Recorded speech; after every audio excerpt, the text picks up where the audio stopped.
Olá, boa noite. Quem está falando é Melissa Fernandes. Eu sou gerente de tecnologia e inovação do Instituto Brasileiro de Petróleo, Gás e Biocombustíveis. Em nome do IBP, eu gostaria de agradecer desde já a participação de todos que estão assistindo a gente pela internet, de nossos palestrantes, e queria abrir as portas dessa nova edição do Tech Terça, agora dentro do encontro com as comissões. Bem-vindos a bordo dessa série de webinars que vai te colocar frente a frente com as tecnologias, inovações, tendências que já são o futuro da indústria de óleo e gás. Para começarmos essa série, eu peço que vocês ocupem seus assentos, que nos tempos de hoje, devido à pandemia, pode ser na sala, no quarto, na varanda, enfim, um lugar que vocês estejam mais seguros. E peguem seus celulares ou então abram uma nova aba no seu computador. Isso mesmo, a gente vai precisar que vocês estejam conectados mais ainda com a gente. A gente precisa que vocês coloquem os seus celulares no modo Tech Terça. E por que vocês vão fazer isso? Porque ao longo desse webinar e de todos os webinars que nós vamos fazer nas Tech Terças, a gente quer interagir com você. A proposta do Tech Terça não é simplesmente ficarmos aqui conversando num bate-papo e não ouvir você que está assistindo a gente. Queremos ouvir e interagir com vocês, por isso o celular ou então uma outra aba do computador de vocês vai ser super útil. Antes de começarmos o nosso webinar, eu quero apresentar para vocês um pouquinho sobre a UniBP. A UniBP é uma escola, na verdade, a universidade do setor de petróleo, e gás e biocombustíveis, e dentro da UniBP nós estamos desenvolvendo a Escola de Tecnologia e Inovação. Essa escola possui diversas áreas de conhecimento, todos voltados para essa temática. A gente fala de instrumentação e automação, equipamentos e manutenção, tecnologia, inovação, transformação digital. E agora, nessa nova realidade, estamos formatando uma série de cursos para o formato EAD, com transmissão ao vivo, e a gente já começa em junho com essa modalidade. Contamos com a participação de vocês dentro dessa nova modalidade de participação de eventos. Quero agora também conversar com vocês um pouquinho sobre como vocês podem se capacitar melhor, então, já com essa questão da UniBP. A proposta que a gente tem durante esses cursos de EAD é que vocês possam se capacitar e estarem atentos para a nova demanda do mercado, para esse novo normal que a gente vai viver. Como uma proposta de imergir vocês ainda mais nesse mundo, ao final desse webinar, todos aqueles que estiverem com a gente, participando e interagindo, vão concorrer a uma bolsa de estudos. A gente vai divulgar no site do IBP e também vai entrar em contato por e-mail para aqueles que forem sorteados. Agora, para começar o nosso webinar, eu também quero interagir um pouco com vocês e a gente vai usar a plataforma do Mente. O Mente é uma plataforma de perguntas e aqui eu preciso que vocês acessem o site e possam compartilhar, participar junto com a gente, digitando logo no iniciozinho esse código 59 17 57. Então, para que vocês possam interagir, responder as nossas perguntas e participar junto com a gente, acessem www.mente.com e no código coloque 59 17 57. Sendo assim, nós já vamos começar, então, apresentando o nosso evento. Conseguiram já? Espero que vocês já estejam conectados junto com a gente pelo Mente, ou seja, já estão todos conectados com o Tech Terça. Podemos começar agora, e aí vou falar para vocês um pouquinho qual é a proposta desse nosso primeiro webinar. Com o tema 2020, o ano do renascimento digital e cultural, essa primeira Tech Terça vai retratar os impactos do Covid-19, da queda do preço do barril de petróleo, com um olhar de tecnologia e inovação. Nós vamos falar aqui sobre a disponibilidade da internet por meio do 5G, até as novidades em infraestrutura de mobilidade, das transformações pelas quais a sociedade vai passar no futuro próximo, onde todos esses elementos e tecnologias contarão com um protagonismo, né, e vão fazer a gente rever né, e repensar e valorar as tecnologias e até mesmo cada vez mais criar a cultura de inovação dentro das nossas empresas. E agora, então, eu apresento para vocês os nossos palestrantes desse primeiro webinar. Augusto Borella, vice-presidente de produtos para óleo e gás da Intelia.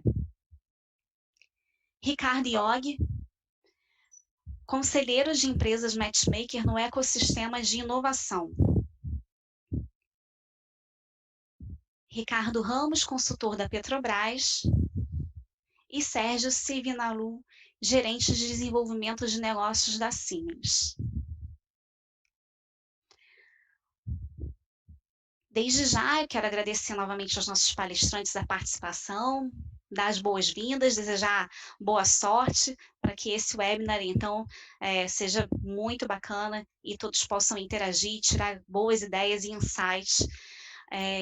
Lembro aqui também que a gente vai poder interagir com vocês de uma outra maneira, não só pelo Mente, mas também pelo Q&As que vocês conseguem ver aqui embaixo dessa plataforma do Zoom, onde as perguntas vão poder ser feitas ao longo do webinar, de acordo com, enfim, as temáticas que forem surgindo, e no final a gente vai selecionar, dentro do tempo que for permitido, e levar até os palestrantes, quem sabe até poder fazer um debate muito bacana.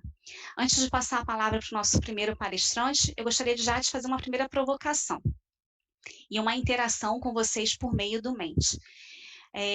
Então, por favor, preciso que vocês interajam com a gente e acessem aí a plataforma. A nossa primeira pergunta nesse webinar é querer saber de vocês qual é a palavra que melhor vai definir, né, a expectativa de vocês para os nossos encontros da Tech Terça. O que vocês esperam encontrar nas temáticas que a gente vai discutir aqui ao longo desse tempo? Então, liberando aqui para a participação de vocês, contamos aí com a participação, mostrando para a gente aí quais são as palavras, como vocês pretendem interagir com a gente ao longo desses webinars e quais são as palavras, chaves, né, de tecnologias e assuntos que vocês entendem que vão ser relevantes para a gente poder tratar ao longo de todos esses nossos webinars. E aí a gente já vê a galera interagindo e participando aqui junto com a gente. Bom, palavras como inovação, ciências de dados aplicadas, tecnologia do futuro, humanidade, disrupção, empreendedorismo, players, home office, essa é a nossa realidade, né, que estamos vivendo devido à questão do Covid, disrupção, enfim, já vimos aqui bastante coisa já que vai fazer parte aí dessas nossas discussões, enfim, galera bastante participativa.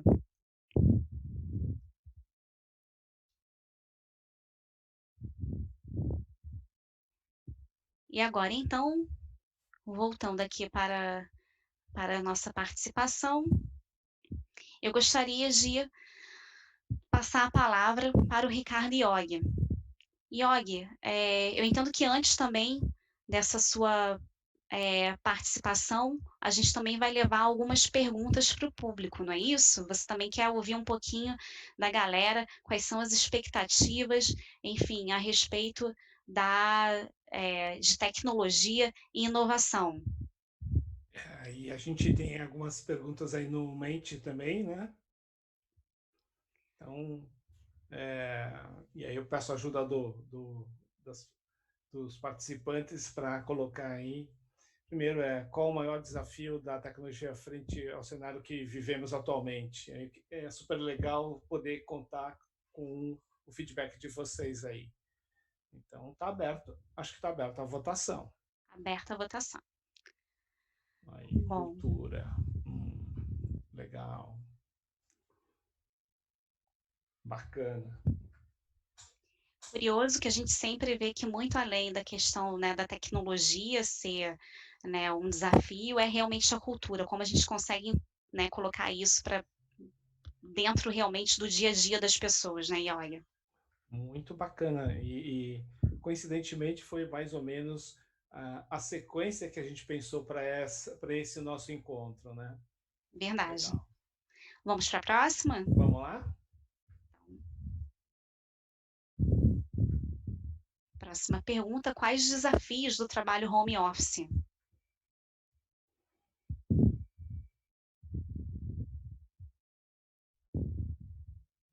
Muito bacana ver a dinâmica das interações aqui. É bom a gente ver a galera interagindo e eu acho que até serve de uma maneira até mesmo, nesse momento está todo mundo trabalhando em home office, tentando, se encontrar, né, nesse cenário do novo normal que a gente tanto tem falado ultimamente, eh, quais são esses desafios, né, então, até como a gente estava conversando já um pouquinho antes de iniciar o nosso encontro aqui, a questão da agenda profissional versus a pessoal realmente é algo que tem impactado bastante, né. Não só a questão de infraestrutura e tecnologia, como você consegue viabilizar e fazer com que né, todos os seus equipamentos, enfim, tudo funcione, tem realmente essa questão. Olha aí, agenda profissional e pessoal batendo forte ali, né? Exatamente. Vamos para a próxima, então? Vamos lá, vamos lá. Legal. Próxima, a sua companhia pretende manter a política de home office pós-crise da pandemia? Acho que esse ainda é um cenário que até mesmo as empresas estão tentando, decifrar, né, como vai se quando é esse cenário Uhum. pós-pandemia, como vai ser, enfim, isso aí também tem uma série de desafios, né.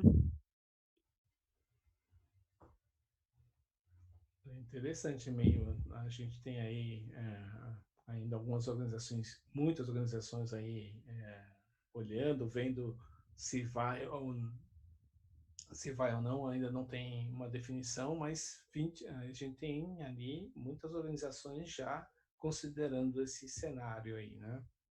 É verdade. Né? Vamos Muito para a bacana. próxima. Uhum. A próxima é: qual palavra define a importância das tecnologias digitais frente ao novo normal? É uma das expressões que a gente mais tem ouvido agora, né, enfim, pós-pandemia, qual vai ser esse novo normal? Como a gente vai viver? Como vai ser a relação, realmente nossa com o trabalho, com as tecnologias, enfim, com a sociedade de uma forma geral? Uma intera Aqui, no caso, a nossa interação é por meio de uma nuvem de palavras.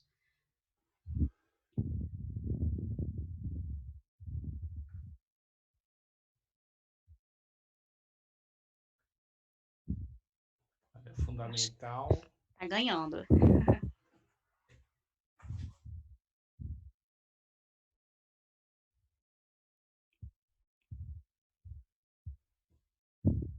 Nossa, tá surgindo várias, assim, são várias palavras, realmente está bem diversificado, mas acho que fundamental, total, essencial, flexibilidade são, acho que estão ganhando aí, né.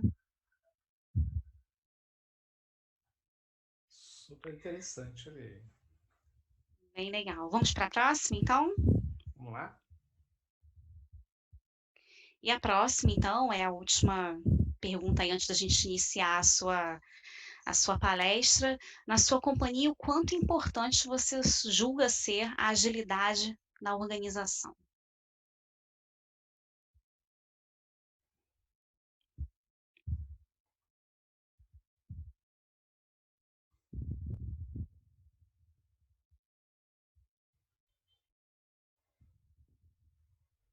Eu acho que nesse momento, olha, né, muita gente considerando essencial essa reação, né, frente à situação que a gente está vivendo, né? Muito bom. Exatamente.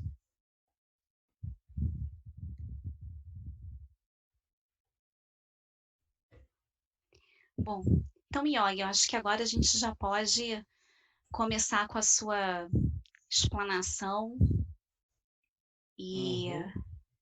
enfim, agora é Aí contigo. eu preciso que você é, pare o compartilhamento de tela para eu compartilhar aqui. Isso. Isso.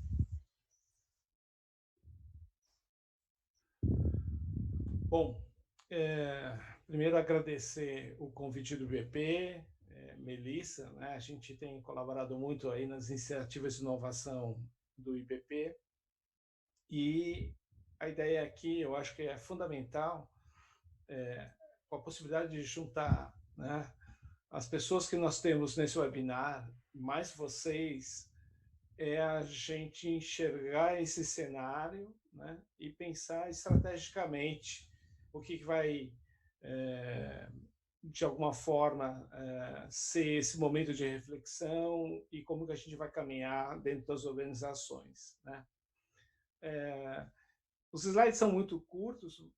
Minha ideia aqui é provocar mais a reflexão e a gente poder depois debater com vocês e debater com o Ricardo, com o Sérgio, com o Borella, né, para que a gente possa ter essa interação que eu acho que vai ser muito mais rica. Então, alguns pontos que eu queria trazer é sempre falar que algumas pessoas conseguem, têm a possibilidade de gerar alguns spoilers, né? Então, o primeiro spoiler eu estou trazendo aqui é do Tim Harford. Ele é autor do Adapt-se, né? Aquele livro, né? Porque o sucesso começa com um fracasso, onde ele fala qualquer organização grande enfrenta um dilema básico entre a centralização e a descentralização. A gente viveu e ainda vive as estruturas organizacionais muito centralizadas. De um lado, isso gerou uma certa solidez, robustez das organizações, mas nesse momento ele vira um desafio para você estar operando da forma que nós estamos operando várias das organizações para se manter ativa e a gente está enfrentando esse desafio desse momento. O segundo spoiler, aí vem o Daniel Kahneman, o autor do Rápido e Devagar, onde ele fala: podemos ficar cegos para o óbvio e também somos cegos para a própria cegueira.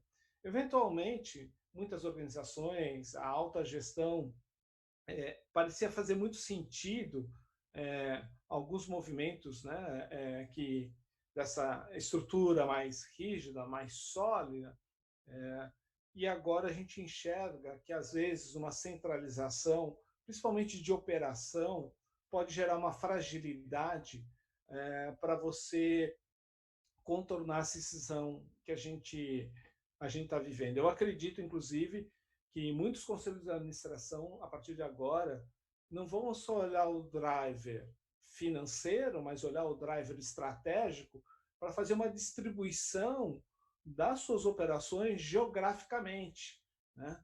Aquela referência de ganho de escala, quando você concentra, talvez, pelo momento, vai gerar uma reflexão nesse sentido de enxergar aquilo que talvez a gente não estava enxergando, pois parecia muito sentido o que estava sendo feito.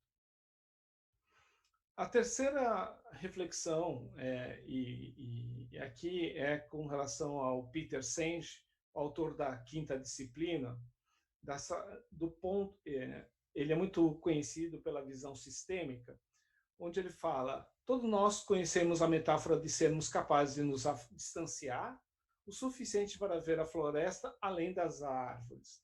Porém, infelizmente, vemos apenas muitas árvores, muita gente enxerga muitas árvores e não a floresta. Escolhemos umas ou duas favoritas e concentramos nossa atenção e nossos esforços nessas mudanças. Então, o desafio desse contexto e enxergar uma visão mais holística do que está acontecendo e gerar uma reflexão tanto dos profissionais como das organizações nesse sentido de chegar a essa floresta. E eu acho que a minha expectativa e com os meus colegas aqui é poder debater e a gente conseguir chegar a essa floresta. E, por último, eu queria trazer para vocês, não podia faltar, Nassim Taleb, o autor de Antifrágil e da Lógica do Cisne Negro, né? O cisne negro a definição é de algo imprevisível que gera um alto impacto, né, dentro de uma sociedade, dentro de uma instituição. Basicamente é o que nós estamos vivendo. E ele traz a seguinte provocação: na verdade, o aspecto mais interessante da evolução é que ela só funciona por causa da sua antifragilidade.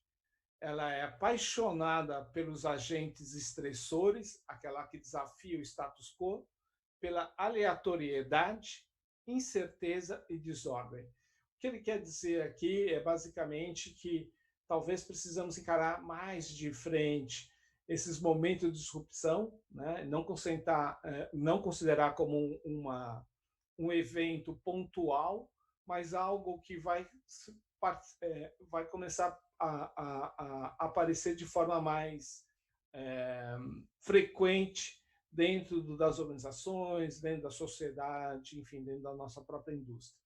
Então, basicamente é isso que eu queria compartilhar com vocês, fomentar essas perguntas e que possam nosso debate, nossa discussão gerar um entendimento do que é isso e para onde vamos todos juntos nessa caminhada frente a achar soluções possíveis para os desafios atuais. Obrigado, Melissa. Bom, obrigada, Iog. Agora vamos passar então para o Ricardo Ramos. Ricardo Ramos, da Petrobras, ele vai fazer a apresentação dele agora.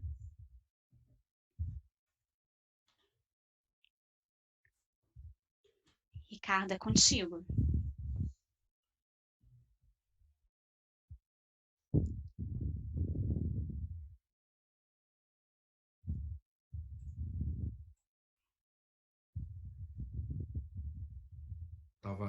Desculpa, pessoal, estava no mudo aqui.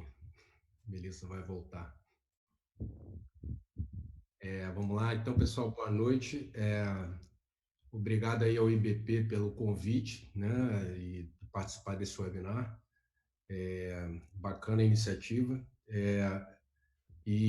Falar depois do Iog, né, é sempre um desafio, porque ele consegue tirar a gente do nosso estado normal, né? Ele levou aí a abordagem holística, até filosófica aí das questões que a gente está vivendo hoje. E eu vou fazer a minha apresentação, tá, brevemente aqui, sobre ecossistema de inovação, ecossistema de tecnologia, que é a temática que eu fui provocado a abordar, né? Então, o objetivo nosso, né, enquanto ecossistema de inovação, né, a gente tem algumas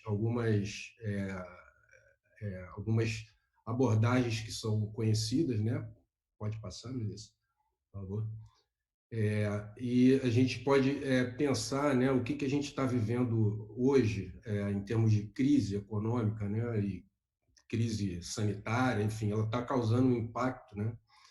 Que essa figura ela pode parecer complexa, mas ela mostra o ciclo de evolução, né, das tecnologias, o ciclo de evolução do conhecimento até ele chegar num produto comercial, num serviço, num novo serviço, né? Então a gente tem um ciclo, né, virtuoso que a gente espera que tenha, né? É quando o conhecimento ele se torna inovação a partir do investimento que é feito na pesquisa básica, que é feita na pesquisa aplicada, e você consegue ter assim geração de lucro, geração de mais impostos, e você alimenta isso e a sua economia cresce, o país cresce, né? Então a sua região, enfim. E o período que a gente vive é justamente o momento em onde aquela seta ali de baixo, né, onde você tem o retorno do investimento, né, através de impostos, através do lucro, da receita das empresas, ela é, digamos assim, reduzida, né? Ela é bem estressada, e aí você começa a enfrentar os desafios, né? Onde eu tenho que investir, onde eu posso investir, onde que eu vou investir para ter retorno. E isso nós como sociedade, a sociedade como um todo é impactada, né? Porque isso move, a gente está falando aqui de ecossistema, né? Então estamos todos conectados, né? Independente do nosso papel dentro do ecossistema de inovação e tecnologia, a gente vai ser, de alguma forma, impactado por essa redução, digamos assim, de investimento, né, que está acontecendo naturalmente pelos motivos que todos já estão sabendo que está ocorrendo, né? Pode passar, Melissa. Então, olhando para um ecossistema, né, de maneira também bem alto nível, né, a gente tem aí alguns agentes, alguns atores, né, existem as grandes corporações interagindo com as áreas do conhecimento através dos institutos de pesquisa, elas têm, através de seus fornecedores, a parte do Estado, né, o órgão público, investidores, organizações de suporte como o IBP, né, dando um exemplo, e no meio ali aquela turma ali, né, empreendedores, startups, tentando sobreviver, tentando tirar leite de pedra, literalmente, né? Isso quando a gente já tem uma economia vivendo um momento virtuoso, isso já é difícil, né? Imagina você tentar manter essa harmonia, né? No momento em que a gente está vivendo escassez de recursos, está sobrando mão de obra capacitada, né? Então, só que a demanda ela tá reduzida, né? Do ponto de vista tanto de conhecimento como de bens acabados, né? Serviços acabados. Então, o ecossistema ele está sendo estressado, né? Então, como manter essa harmonia, né? Pode passar, Melissa, por favor, né?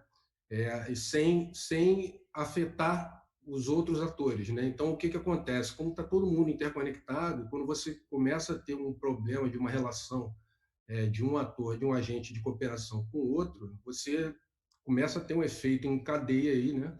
De desmantelamento, vamos falar assim, daquilo que estava de maneira virtuosa gerando riqueza, gerando produtos, gerando bens, gerando conhecimento, enfim, movimentando aquilo, a sua economia. E os empreendedores, né, imagina como é que eles estão nessa situação, né? As pequenas empresas que estão aí sendo um ator importante hoje do ecossistema, estão realmente passando por situações de dificuldade, né? Então, esse é o grande desafio que a gente vê hoje, né? Então, como fazer isso voltar a funcionar nesse momento que a gente está vivendo? Como é que a transformação digital pode ajudar nisso, né? Como é que a mudança de mindset, né, cultural, como o Yogi fala muito bem sempre sobre esse assunto, como é que isso vai ajudar a gente a sair dessa situação, né? Pode passar.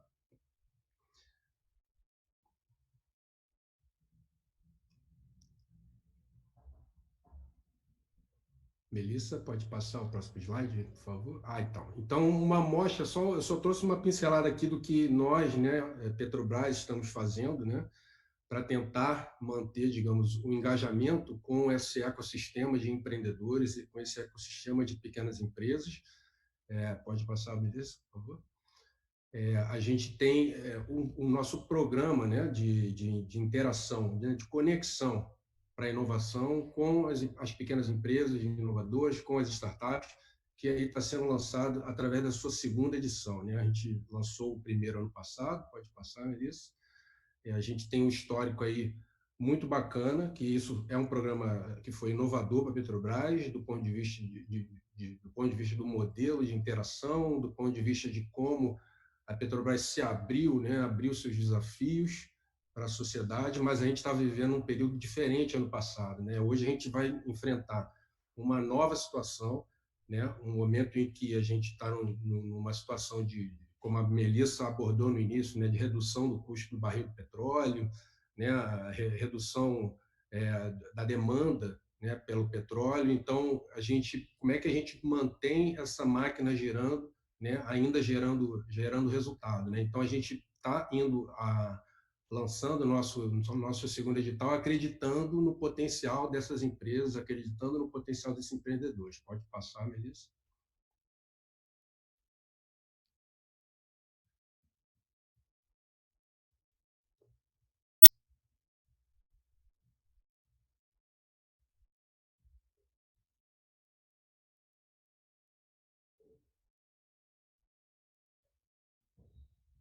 Acho que travou aí, né? Então, isso é só uma palhinha de como a gente estruturou, né, a nossa segunda edição. A gente está num movimento de oferecer aí até 10 milhões de reais, né, para soluções de implantação no curto prazo, né, com potencial geração de valor para a Petrobras e também para a empresa, né, porque esse processo tem que ser um ganha-ganha, né? A startup ela tem que também sobreviver nesse mercado. A gente acredita que no potencial desses parceiros, né? A gente quer tentar implantar essas soluções tecnológicas e tudo aqui para a gente é desafiador, né? Então, a gente está aí oferecendo até 500 mil reais, né, por projeto, podemos chegar a 1 milhão, né? E a gente, novamente, acredita no sucesso, tá? Acredita que vai ter muita empresa que pode nos ajudar. Pode passar, Melissa, para o último slide. Então, só para quem está nos assistindo, né, que desse ramo, atua como uma startup ou conhece a startup, a gente está aí com 9 linhas temáticas, tá? Tecnologia digital e robóticas, por exemplo, tem 30 desafios de tecnologia digital, 10 desafios de robótica, desses 54, nessas outras áreas você tem tecnologias digitais de uma maneira transversal, atravessando tudo isso. Então, certamente essa mudança para o novo normal nosso vai passar também, né, como corporação, né, pela incorporação dessas tecnologias novas no nosso negócio. Pode passar. Era esse o recado que eu tinha para dar. Obrigado por vocês. E quem quiser acessar informação sobre a iniciativa, o site está ali embaixo, né? Pode mandar mensagem também que a gente tira a dúvida depois.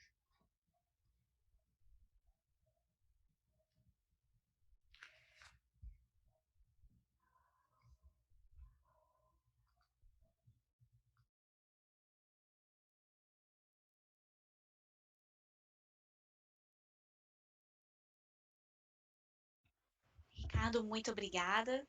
Vamos voltar agora, então, com a apresentação para o Sérgio. Só que o Sérgio antes também quer, enfim, provocar uma interação. E vamos lá voltar para o Mente agora.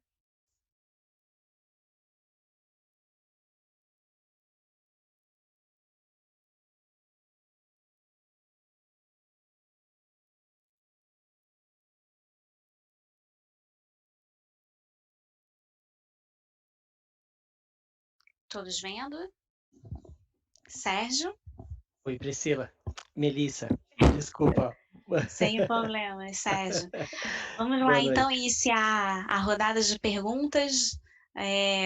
Antes, então, da sua interação, você vai falar bastante com a gente sobre a questão da tecnologia 5G, que é um assunto que você, enfim, fala bastante dentro da Siemens. Tem essa primeira pergunta: quais são as principais aplicações viabilizadas pelo 5G na digitalização da sua operação? E aí a gente está falando aqui para que, na verdade, a gente consiga visualizar qual é a ordem de prioridade das pessoas, né? Você quer comentar alguma coisa? Qual era a sua ideia? O que você pretende extrair dessa pergunta com o pessoal? Legal. Priscila, Melissa, você me escuta bem? Escuto bem. Ah, perfeito. Boa noite a todos. Obrigado pela oportunidade. Meu nome é Sérgio Seviliano. Eu vou começar meu vídeo aqui. Se a conexão ficar ruim, você me avisa, por favor, Melissa. A ideia aqui, então, é trocar uma ideia com vocês antes da gente fazer a apresentação, né? Eu vou um pouquinho mais na tecnologia, eu vou falar um pouquinho para vocês do 5G, mas vocês vão entender a importância da gente falar de 5G nesse contexto aqui, né? Então, a primeira pergunta seria essa, né? Quais são as principais aplicações que o 5G viabiliza e que são importantes para a digitalização da tua operação? Eu estou vendo que o pessoal já tem um bom número de respostas aí, bacana. Eu acho que interessante, né? O uso massivo de sensores IoT, isso com certeza é uma aplicação. A comunicação móvel, então ter acesso não só voz, mas também dados, imagens, vídeos através de um tablet, legal. A realidade aumentada, realmente, eu acho que é uma ferramenta de colaboração que tem ganhado espaço e vai aumentar a qualidade de vida, a qualidade do trabalho nas operações, especialmente nesses ambientes mais agressivos. E a tecnologia vestível, né, os wearables. Legal, bem Legal. interessante o resultado. Vamos para a próxima? Uhum. Então, a Vamos lá. próxima pergunta, a gente quer saber quais são as principais aplicações viabilizadas pelo 5G na digitalização de sua operação. Isso, pensando agora numa linha de tempo, né? Bacana os Uhum. memes aí. O primeiro seria o curto prazo, né? Já existe uma demanda e ela não é realizada porque falta tecnologia de conectividade. Outro seria o médio prazo, né? Aí as pessoas veem o 5G, eu acredito que como substituto de uma tecnologia existente, um aprimoramento, né?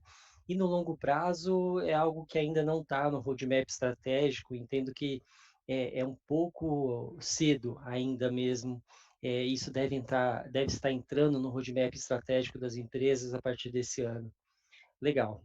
Fico Bacana, satisfeito ali com a resposta de curto e médio prazo. ótimo. Vamos para a próxima, então.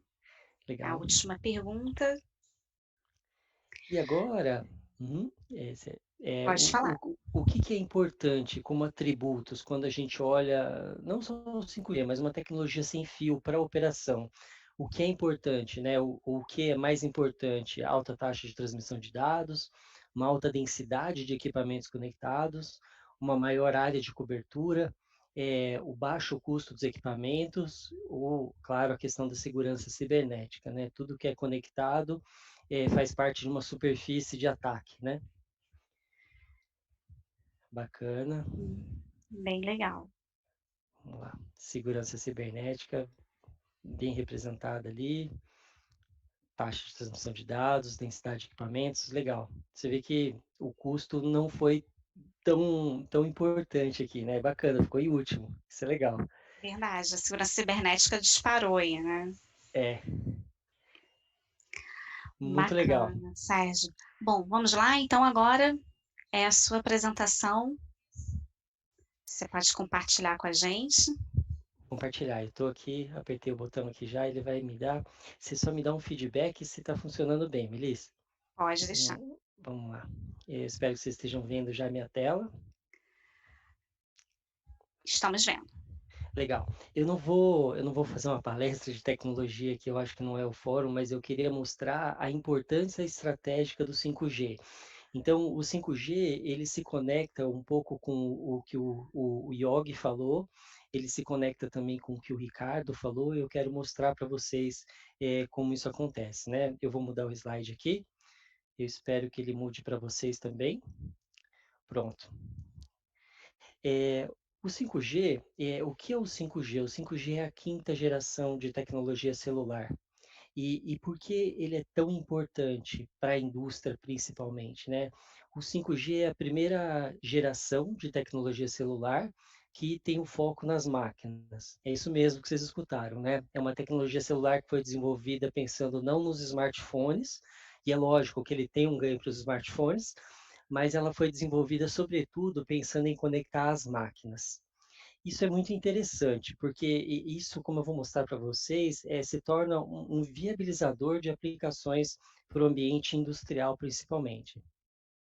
O que é relevante comentar aqui também, o 5G, ele é uma tecnologia global, então ele é definido por um órgão chamado 3GPP, que cria as especificações técnicas e quem participa do 3GPP são os fabricantes e as próprias operadoras.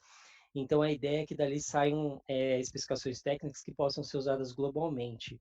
Isso tem vários efeitos positivos para a cadeia de valor, ele cria um ecossistema vivo, então, onde você tem empresas que fazem drones, tem empresas que fazem tablets, tem empresas que fazem os mais diversos tipos de equipamentos para se conectar, né?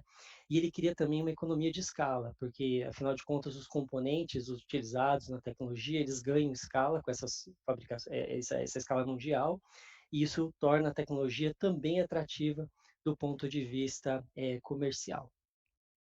Agora eu vou falar um pouquinho para vocês, mas poxa, o que que o 5G por que que o 5G é tão importante, né?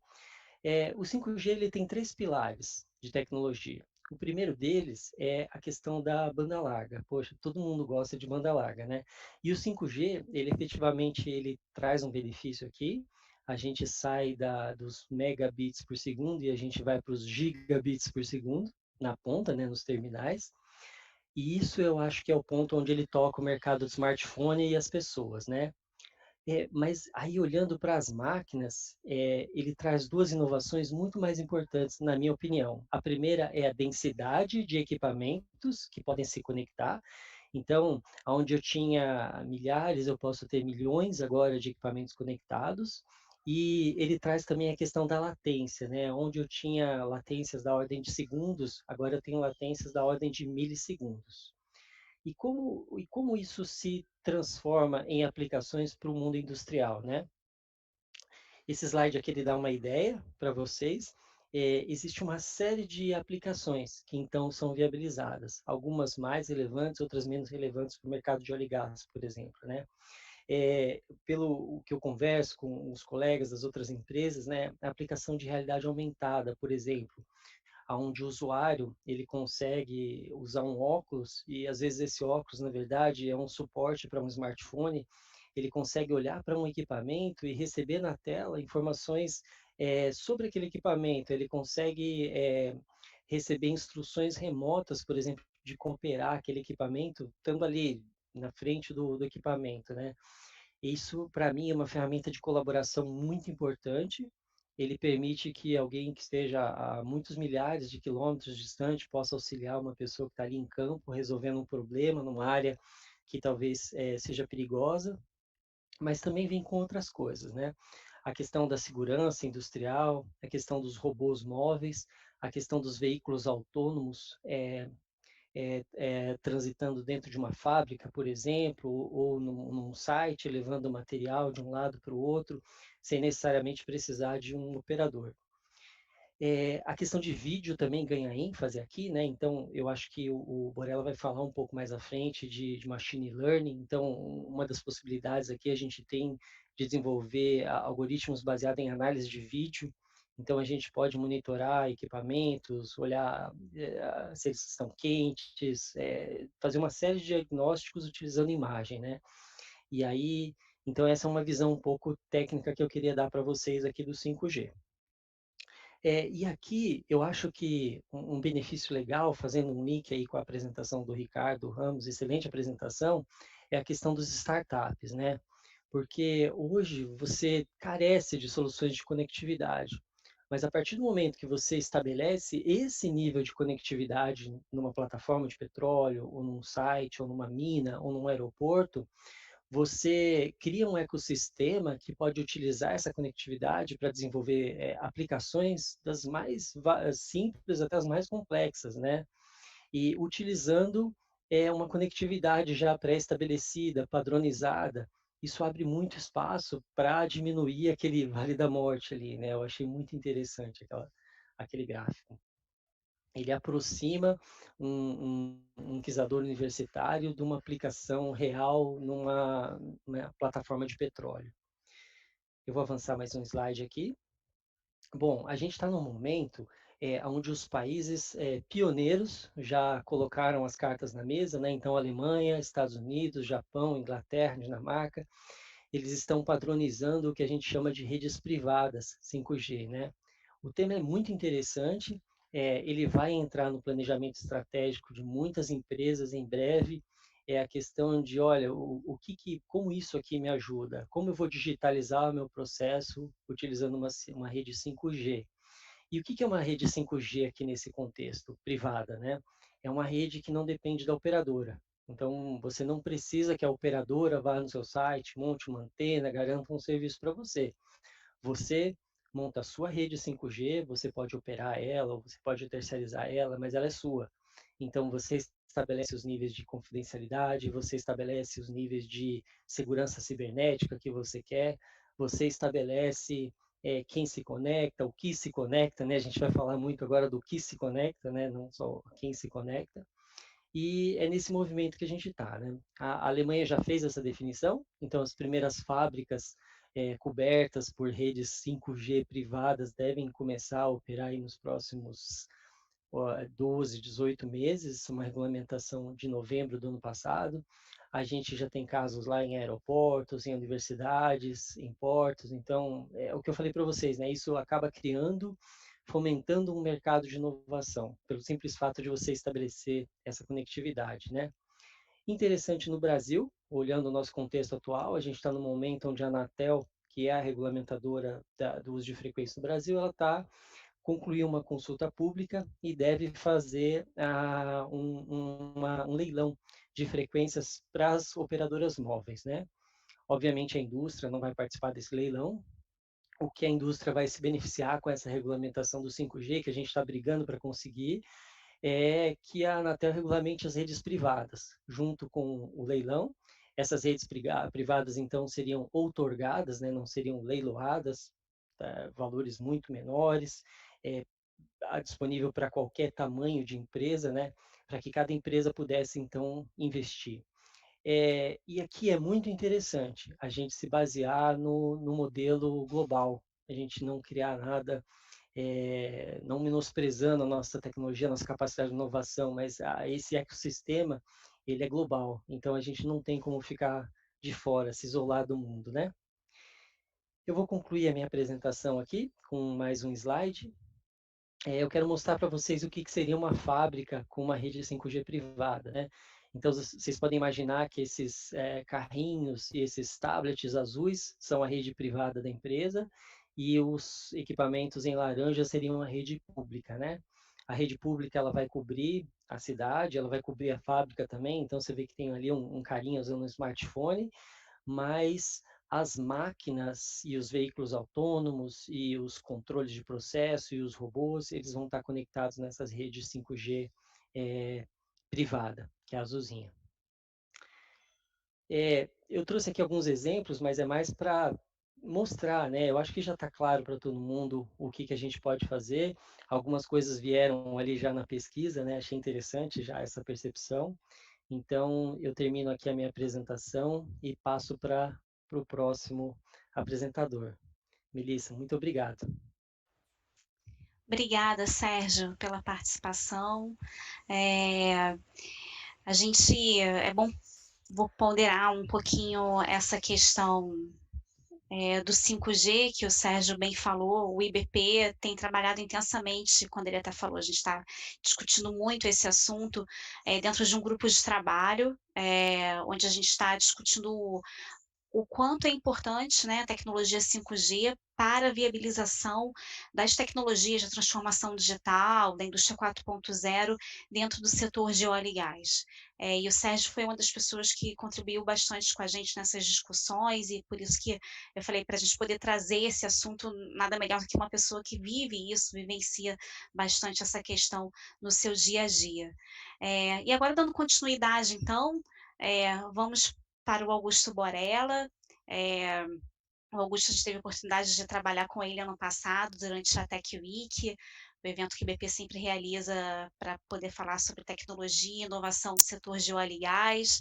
E agora, enfim, o Augusto Borella voltando a trabalhar junto com a gente aqui nesse webinar, mas antes dele começar a falar, a gente também vai querer interagir de novo com vocês, e vamos agora para mais algumas perguntas dentro do Mente. Vamos lá? Borella, vamos lá. A primeira pergunta que a gente vai falar aqui: quais são as principais aplicações viabilizadas pelo 5G na digitalização da sua operação? Eu acho que E a gente aí... repetiu uma pergunta da anterior, não foi não? Verdade, desculpe, vamos lá. Vamos para a primeira pergunta sua, realmente, que sempre começa com as suas companhias. Na sua companhia estão estabelecidos processos para aplicação de aprendizado de máquina e inteligência artificial em escala? Aprendizado de máquina, lembrando que é machine learning, a gente colocou, aportuguesou, né, para poder, enfim, ficar mais coerente. E aí, Borella, o que você acha das respostas do pessoal que está interagindo aí com a gente? É um ponto que a gente vai abordar ao longo da apresentação aqui, justamente trazendo à tona esse aspecto de que a inteligência artificial e machine learning estão disponíveis, eles precisam de algumas coisas antes para acontecerem, e a gente precisa se esforçar para entender como é que essas mudanças vão acontecer para se beneficiar das oportunidades que essas tecnologias trazem. Então, aqui dá um conforto de que a apresentação vai endereçar um pouco esse assunto aí. Bem legal. Vamos para a próxima, então? Vamos lá. A próxima, na sua companhia, há profissionais capacitados para aplicar aprendizado de máquina e inteligência em escala? Esse é um outro ponto importante que surgiu também nas respostas que vocês deram no início para as perguntas do Do Yogi, yoga. né? De um lado a gente tem a cultura corporativa, de outro lado a gente tem a capacitação das pessoas para que essas transformações e essas oportunidades tecnológicas aconteçam. Então, eu queria tratar ao longo da nossa conversa aqui agora justamente esse aspecto da simbiose homem-máquina, né? Quando tem uma tecnologia nova, a gente abre um potencial de novos processos, de captura de novas oportunidades. E essa acho que é o cerne da pergunta que a gente vai trazer aqui na apresentação hoje. Estão claras as próximas oportunidades e a gente está capturando essas oportunidades plenamente, ou estamos prontos para isso? Legal. Aqui a gente tem um indicativo que talvez não. Talvez a gente tenha que pôr uma energia de Exatamente. entender o que está por vir. Exatamente. Vamos para a próxima. Me sinto capaz de apoiar minha companhia a capturar os benefícios ao negócio potencialmente obtidos com aprendizado de máquina e inteligência artificial em escala? Esse é um outro nível, né, da pergunta. A gente começa com a companhia, a gente fala dos nossos colegas, né? Existe a capacitação na companhia de forma mais genérica, mas e nós, né? Nós como indivíduo, qual é a nossa parcela de contribuição nesse todo, né? E aqui é interessante, a gente observa uma discordância, né? Nós nos sentimos capazes, mas a companhia e os outros não estão capazes, né? Então, esse Verdade. talvez aqui se conecte com uma das perguntas, das falas do Yogi no começo, né? Da gente enxergar, de não conseguir enxergar aquilo que a gente não sabe, né? Ou ter dificuldade para enxergar aquilo que a gente não sabe.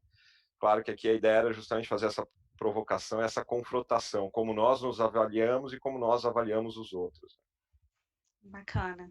Vamos então agora para a última pergunta, antes de começar a sua apresentação. Como você define o aprendizado de máquina e inteligência artificial em escala? E a ideia aqui é que as pessoas possam contribuir, vai surgir uma nuvem de palavras com, né, como você define essa questão do aprendizado e da inteligência artificial. Isso. Se vocês quiserem limitar o número de palavras, pode ser meio telegráfico, né? 3 ou 4 palavras para acelerar a digitação. A pergunta ficou bem ampla, mas 3 ou 4 palavras aí digitadas já ajudam a construir a nuvem. Ou seja, aqui é um dilema muito grande que a gente está vivendo, né? A gente tem Uhum. muita reportagem falando de aprendizagem de máquina, muita gente falando que faz coisas de inteligência artificial, mas o grande desafio é que a maioria dessas iniciativas elas são sob demanda, muito focadas, muito específicas, elas não estão se integrando ao fluxo de trabalho de forma fluida. Eu já estou meio que aqui de alguma forma definindo a inteligência artificial e a aprendizagem de máquina em escala, né? Quando todos os nossos processos de forma fluida realimentam esses algoritmos que vão ajudar a gente a classificar, predizer ou até mesmo interpretar conjuntos de dados. Legal. Bom, acho que palavras aí que foram mais marcantes futuro, importantes, né, falando da importância dessas tecnologias, essencial, necessário, né, acho que Isso aí. foi bem pelo caminho que você estava pensando, né. Isso aí. Vamos para a Legal, vamos apresentação lá? então. Então, Eu vou agora inverter um pouco, começar agradecendo, né, em nome da Rignet, da Intel e de mim mesmo, ao IBP, a Melissa pelo convite. É sempre um prazer participar desse processo de estimular a discussão na indústria em busca de inovação. A gente teve aqui o Ricardo apresentando excelente iniciativa que a gente vê de um operador, a gente tem de um fornecedor de equipamento trabalhando para suportar essa inovação também. Então, a gente tem um pensador e participante de boards que está trazendo a sua visão com relação à inovação, e tudo isso é importante para a gente potencializar o uso e aproveitar essas oportunidades de negócio que as tecnologias vão trazer, estão trazendo. vocês estão conseguindo ver a tela compartilhada? Ainda não. Se você puder projetar, já pode ir para a segunda já. A primeira é só a capa. Eu só estou tendo um pouco de dificuldade de fazer isso. Quer que eu projete aqui? Você projeta, por gentileza, Projeto, Gabriela, porque claro. computador acabou de travar. Tranquilo.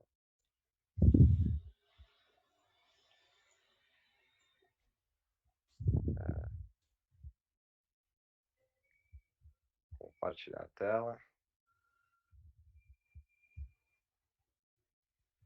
Vocês estão vendo a tela aí? Meu computador travou e eu não consigo nem te dizer. Eu consigo ver. Borel. Ótimo. Obrigado, Sim. Sérgio. Então eu vou seguir aqui. Então, como a gente trouxe, acho que tem um aspecto importante que esse contexto que a gente está vivendo traz, que é uma mudança de circunstâncias. A gente tinha as tecnologias digitais disponíveis e todos esses canais começando a participar do nosso dia a dia desde a década de 90, só que a gente não fazia uso de todo esse potencial. Por quê? Por uma série de medos, dúvidas, resistências conceituais, né? O modelo mental não estava atualizado, ou seja, as empresas tinham muita resistência com o home office e agora elas estão vendo que no fim das contas as pessoas estão até trabalhando mais. A gente viu surgir nos questionários a dúvida se como conciliar a qualidade de vida com, com o home office. E aí a gente vê uma digitalização acelerada, né, potencializando o uso dos canais digitais, justamente com uma atualização forçada dos modelos mentais, né? As dúvidas e as resistências conceituais foram resolvidas e os medos foram superados, né? Em termos de tecnologia, porque a gente superou por outros medos e outros desafios. Agora, no pós-Covid-19, a gente vai ter um contexto onde a sociedade potencializou o uso e a captura do valor trazido pela digitalização, e agora a gente, em cima dessa fundação, vai ser capaz de transformar processos, transformar a forma como a gente vive e trabalha no dia a dia. Então, o primeiro passo, uma dúvida que pode ter surgido para vocês, pô, mas o que você está querendo dizer com transformação, com digitalização, né? Que é justamente a adoção em massa dos canais digitais. É quando a gente tem a convergência do mundo real com o mundo digital, maximizando os dados que vêm de sensores, que são alimentados por outros processos, minimizando o dado digitado, geralmente é uma fonte de erro. Os processos têm que estar fluidos, a gente pode automatizá-los e integrá-los usando as tecnologias digitais. A gente foi capaz, nesse processo de uso desses canais, aprender muito rápido e trazer esses canais, essas práticas, com velocidade para o nosso dia a dia. Acho que essa é uma característica muito positiva que a sociedade está demonstrando, sua capacidade de se adaptar muito rápido. E o principal fator aqui é justamente quando a gente consegue extinguir os limites físicos, de locais físicos e de tempo. Na hora que a gente começa a trabalhar de casa no home office, a gente está extinguindo o lugar de espaço físico, e quando a gente tem várias pessoas ao redor do país participando desse webinar, a gente está também eliminando espaço e tempo, porque ninguém precisou se locomover para esse local. Quando a gente fala de transformação, justamente agora, como é que a gente faz um ciclo de conhecimento ser potencializado por uma aprendizagem de máquina e inteligência artificial? Todo esse volume de dados que vai ser gerado no contexto da tecnologia 5G, ele é capaz de ser processado pelo ser humano? Uma pergunta aqui: existe uma simetria entre a capacidade da máquina e do homem. Então, a máquina vai precisar ajudar a gente a ter foco e interpretar esse grande volume de dados, suportando e automatizando decisões e ações. Essas ações vão aparecer muito na automação remota, né? Começar a mandar comandos para áreas remotas, longe dos centros de operação. A gente começa a ter, nesse contexto transformacional, a descentralização da avaliação da qualidade. O Uber, por exemplo, é uma forma de você descentralizar a avaliação da qualidade, e você pode ter a obtenção de consenso remota em tempo real. Um exemplo de obtenção de consenso são os algoritmos de Bitcoin, que ficam fazendo consenso do modelo de cálculo e de segurança em tempo real o tempo todo. E, por fim, a gente vai ter aqui a minha árvore agora, nesse momento, que eu estou querendo trazer à tona, é a importância da simbiose homem-máquina nessa nova fase. Quando a gente faz uso de todo o potencial da digitalização, dos canais digitais, agora a gente tem a possibilidade de transformar a simbiose homem-máquina, e é justamente os humanos aumentados por essa efetiva colaboração. E um desafio que todos nós vamos ter é o seguinte: como é que a gente se observa nesse mundo, se recapacita e busca a nossa realocação diante das mudanças que vão ser muito rápidas, né? Ou seja, como é que a gente olha a nossa carreira hoje, como a gente olhava a nossa carreira no fim de 2019. Toda essa mudança de olhar e perspectiva do mundo vai fazer com que a gente tenha que aprender novas coisas e cada um vai precisar se empoderar do seu aprendizado. Então, para fechar aqui, eu não pretendo responder, acho que cada um tem que achar as suas próprias perguntas que esse cenário coloca, que é justamente como é que a gente continuamente, de forma antifrágil, fazendo um gancho com a apresentação do Yogi, supera os nossos medos, as nossas dúvidas, as nossas resistências conceituais e atualiza o nosso modelo mental diante dessas novas possibilidades. Como é que a gente mantém a nossa fluência digital para compreender na plenitude como essas tecnologias emergentes podem gerar valor para o negócio e para a nossa forma de atuar. A gente precisa também compreender o contexto e a velocidade que essa adaptação precisa. Mais do que nunca, a gente precisa se adaptar muito rápido e mostrou nos últimos meses que a gente é realmente capaz disso. Então, por que a gente não incorpora isso na nossa prática? E uma vez isso incorporado na nossa prática, eu sugiro que a gente perceba que daqui para frente, cada vez mais vai haver um aumento da simbiose em homem-máquina no que tange aprendizado de máquina e inteligência artificial. E eu vejo essa como uma tecnologia emergente que vai afetar muito a nossa forma de trabalhar, o nosso dia a dia daqui para frente. Então, queria deixar com vocês essas reflexões na fala de hoje. E agradecer mais uma vez o IBP e a Melissa pelo convite. Melissa, passo para você.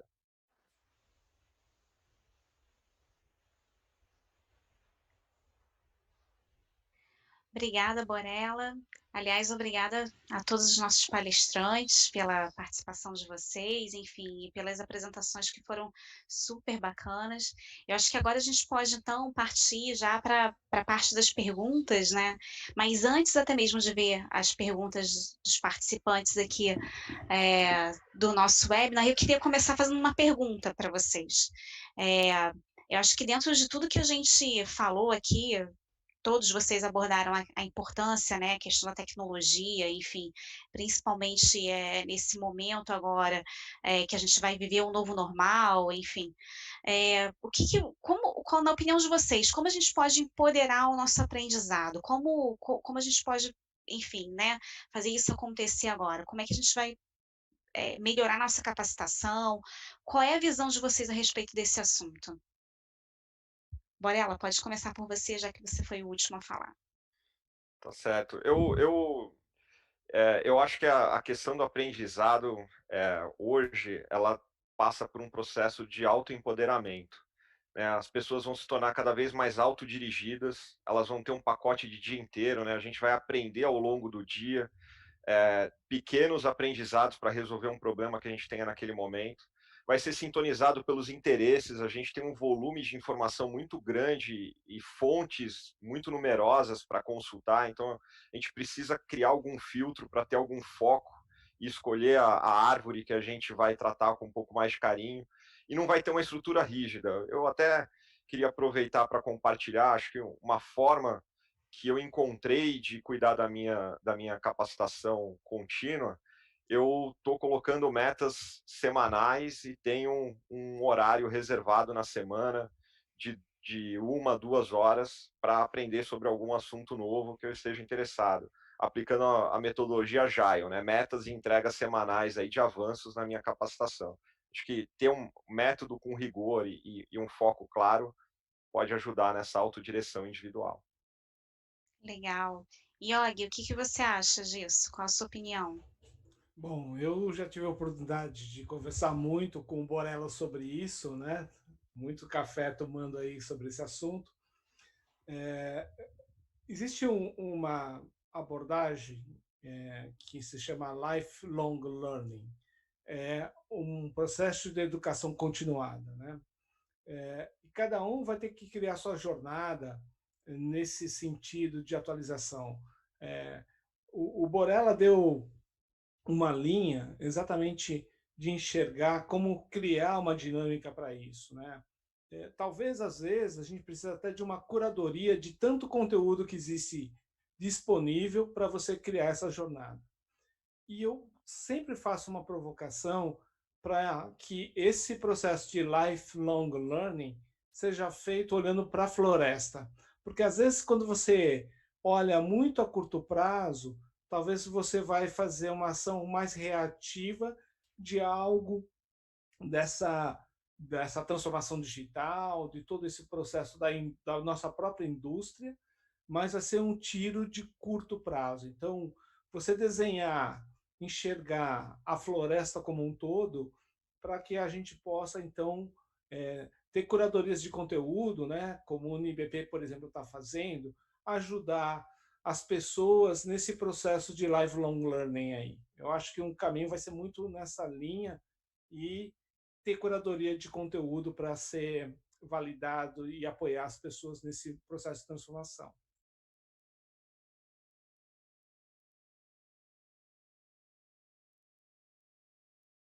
Melissa, você está no mudo. Bacana. É.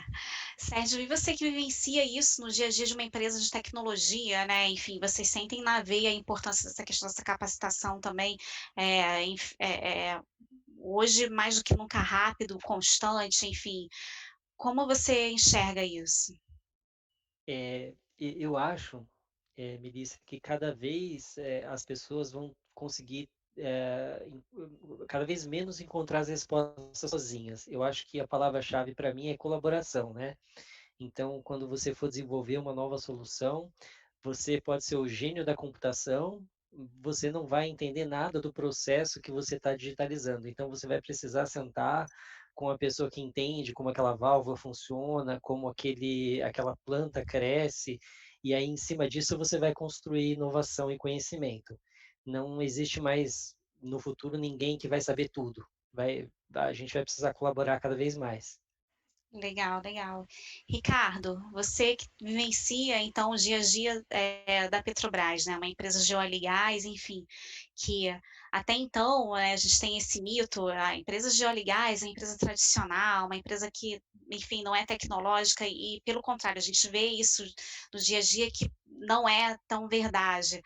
Como você enxerga esse aspecto? Os colegas já abordaram bem aí, né, de uma certa maneira, todos os pontos. Eu queria falar só de uma questão que eu acho que é interessante, conectando com o lifelong learning do Yogi, né, que é o aprender a desaprender, né? A gente está falando aqui de machine learning, o Borella falou pra caramba, o Sérgio também, mas a primeira rede neural que eu programei foi em C em 1999, né? E a gente aí está falando de deep learning agora, né? E se eu tivesse que voltar a fazer isso agora, eu não faço a menor ideia mais de como fazer. Então a carreira vai pivotando. Então isso eu acho que é essencial hoje. Você é um pouco de humildade, né? Acho que todo mundo tem que ter humildade para reconhecer que o nosso conhecimento, né?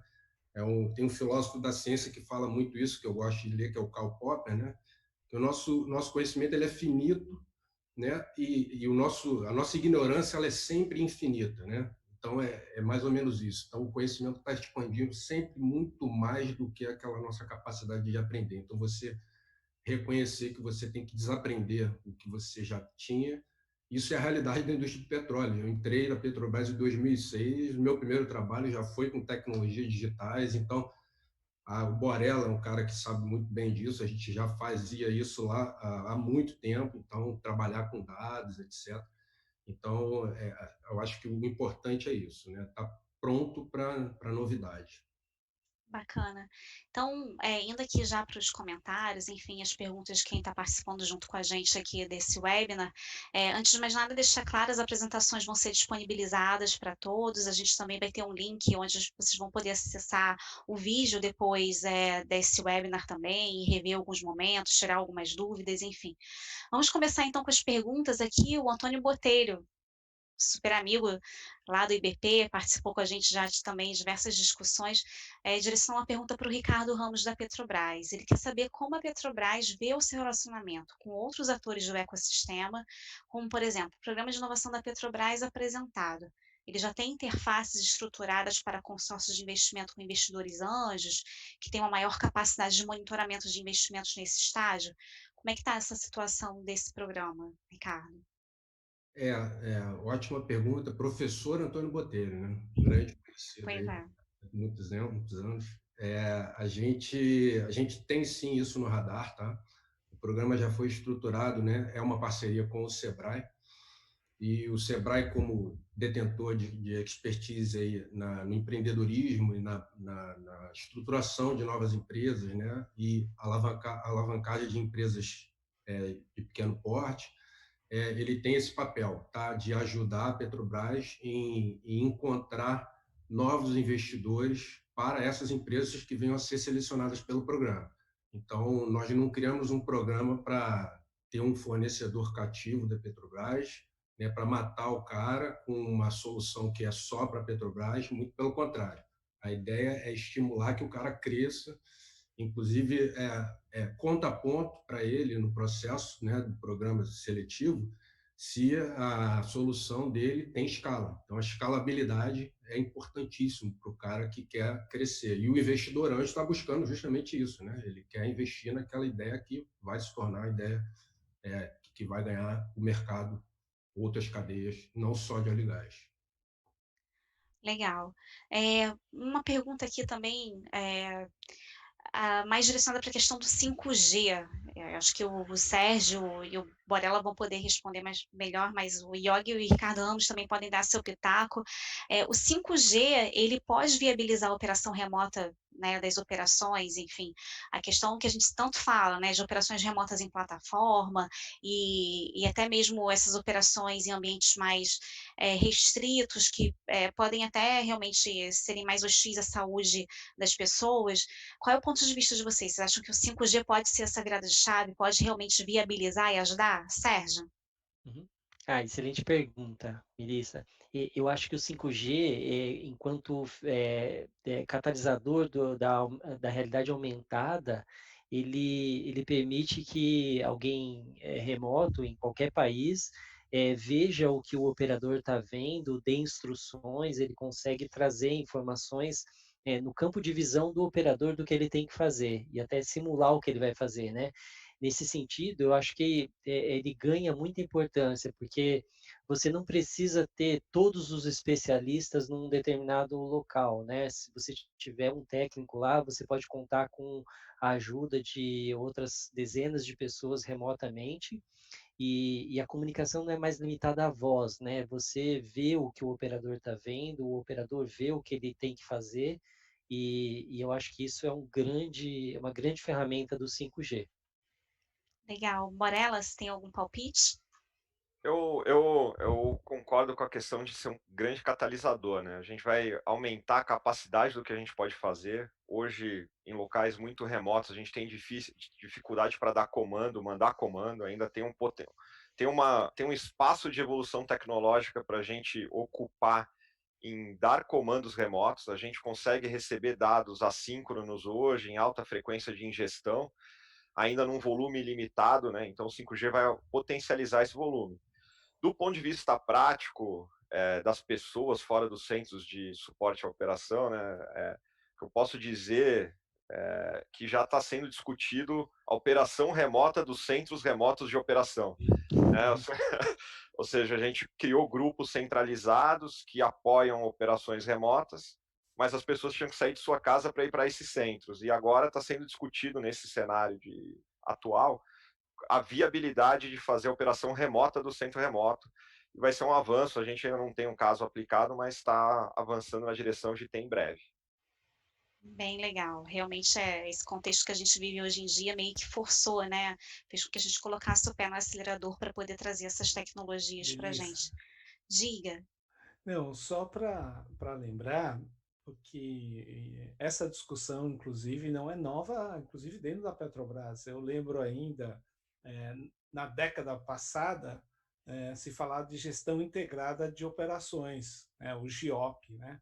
E talvez a gente não tivesse os motivos que temos agora para acelerar o processo e tecnologia que pode viabilizar. Mas sim, eu acho que o tema sempre esteve na pauta da indústria do petróleo, não só no Brasil, mas fora, né? Mas eu acho que agora a gente tem que explorar essas novas possibilidades. Interessante. Então agora a gente já está com o horário já um pouquinho adiantado, a gente imagina que está todo mundo super cansado. Para a gente poder encerrar então esse bate-papo, vou fazer uma pergunta aqui que o nosso colega Antônio Batista, da Vita Digital, trabalhou bastante com a gente também lá, na época que ele era do Sebrae. E aí eu vou passar para todo mundo, relembrando, Borelas, daquela brincadeira que a gente fez em um dos painéis da Tech Week ano passado, que foi a Copa do Mundo das Tecnologias. Ele pergunta aqui, eu vou querer ouvir de cada um de vocês, quais tecnologias digitais terão mais aplicações na indústria de petróleo e gás nos próximos anos? Vamos ver se vai surgir a mesma tecnologia que a gente que ganhou no passado, Borela. Yogi, pode falar e dar o seu palpite aí. Eu estava vendo aqui, Não vale inclusive. colar. Não Não, vale colar e ver o que a gente discutiu no passado, hein? Eu acho que a gente tem um desafio, como sempre, a questão do ser humano, né? A gente viu aqui nas pesquisas a questão de cultura, a gente viu a questão, interessante quando a gente veio a questão do home office, que a questão não é tecnológica, mas a questão de cultura, de mindset, né? E eu tô aproveitando, inclusive, aqui, estava olhando o Q&A e veio uma pergunta do Raima, né? Um abraço ao Raima, a questão da cultura de inteligência artificial nas escolas. Aí eu acho que tem um ponto fundamental, a formação dos novos profissionais para a nossa indústria e uma maior integração. Eu não estou falando de P&D, né? Isso nós temos feito muito bem, mas eu estou falando contribuições de um Borella, de um Sérgio, de um Ricardo, até na formação, da aproximação da indústria, na formação dos técnicos e dos engenheiros. A academia começar a ter essa sinergia maior para a gente ter uma grande integração e diminuir o gap entre o que é o mundo acadêmico com as necessidades da indústria. Eu acho que esse é um ponto de partida para a gente começar a fazer uma discussão, né? Não só a universidade, mas principalmente na questão dos cursos técnicos também. Então, para você, qual seria a tecnologia? Para mim, eu acho que eu não quero especificar tecnologia, mas é o ferramental de aprendizado que eu defendo muito, que é o STEAM, né? Todos nós, independente de qual área, mesmo o pessoal de comunicação, ou mesmo o pessoal que não é técnico, tem um pouquinho de ciência, tecnologia, engenharia, arte, né? Pensando no aspecto da criatividade e matemática.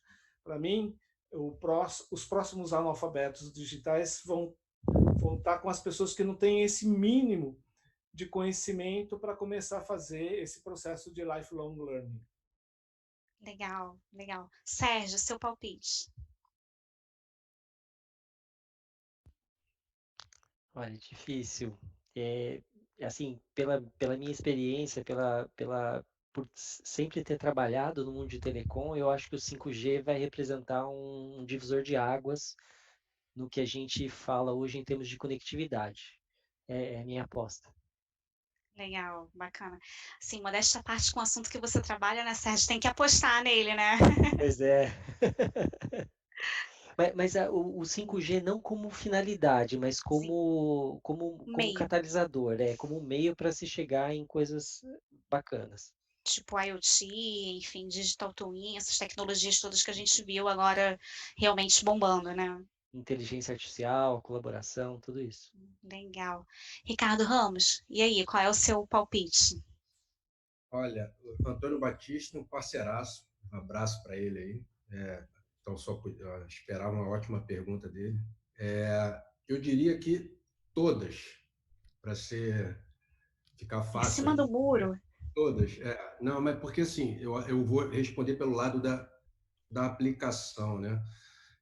Eu acho que assim, a indústria de petróleo é muito intensiva em capital, né?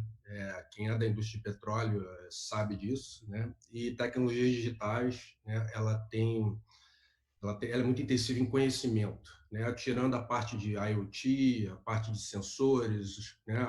Aquilo que você vai precisar de infraestrutura para o hardware, para a plataforma, a base dela é conhecimento, software e tudo. Então, eu acho que onde tem manutenção, onde tem OPEX, você vai ter um mundo de oportunidades para todas essas tecnologias digitais que estão aí. Então, hoje, isso é hoje, né? Não estou nem falando de futuro, porque hoje a gente está no momento de tirar leite de pedra, que a receita está menor, né?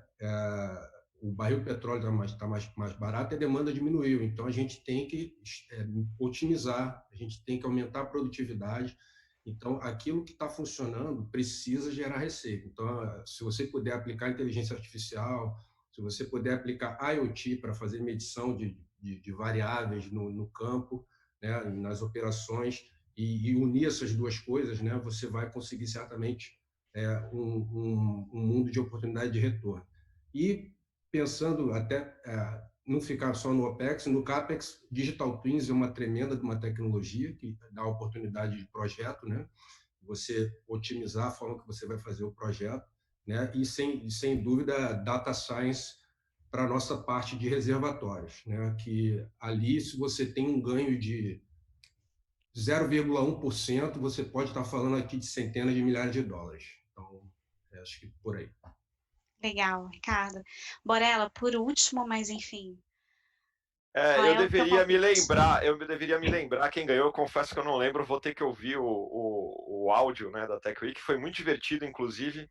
O que eu me lembro muito fortemente, que pegou na minha emoção, foi que quase todos os que eu achava que iam ganhar perdiam, né? Teve um determinado momento que eu até externalizei isso no evento. Teve um tom de decepção. Mas o fato, assim, vindo aqui para o nosso evento aqui, sem demagogia, quando a gente vê que o desafio é a cultura, a principal tecnologia vai ser a capacidade do ser humano reinventar os processos, né? E os processos, eles vão articular e combinar essas ferramentas para potencializar o resultado de negócio que o Ricardo muito bem mencionou. Agora, fazendo uma escolha específica, na minha opinião, tem muito espaço de captura ainda em IoT. A gente não está fazendo uso em escala, né? A gente tem um ou outro caso, a gente acompanha um ou outro equipamento, a gente, quando se aprofunda, percebe que faltam sensores, quando a gente se aprofunda, percebe que faltam modelos para identificar a falha.